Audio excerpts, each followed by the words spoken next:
बिस्मिल्लाहिर्रहमानिर्रहीम। अस्सलामु अलैकुम। एक बूढ़ी खातून ने रेडियो स्टेशन फ़ोन किया कि वो कई दिनों से भूखी है और कई दिनों से सिर्फ सूखी रोटी और पानी पर गुजारा कर रही है, और कहा कि अल्लाह की राह में उसे कुछ खाने के लिए दिया जाए।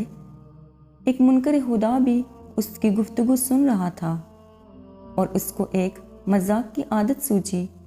मज़ीद वीडियो स्टार्ट करने से पहले आपसे गुजारिश है कि हमारे यूट्यूब चैनल को लाजमी सब्सक्राइब करें। उसने खाने पीने की अशिया खरीदी और इस बूढ़ी औरत का एड्रेस मालूम करने के बाद अपने नौकर से बोला कि जाकर इस बूढ़ी औरत को दे आओ, और जब वो पूछे कि किसने भेजा है तो बताना कि यह शैतान की तरफ से तोहफ़ा है। वो बूढ़ी औरत इतनी ज़्यादा खाने का सामान देखकर बहुत खुश हुई और जल्दी अपने घर के कोने में वो रखने लगी। ऐसे में नौकर ने पूछा, क्या आप मालूम नहीं करना चाहेंगी कि ये सामान किसने भेजा है? ये सुनकर वो बोली, मुझे इसकी कोई परवाह नहीं कि किसने भेजा है, मगर इतना मालूम है कि जब मेरे रब का हुक्म आता है तो शैतान भी हुक्म की तामील करता है। जज़ाकल्लाह।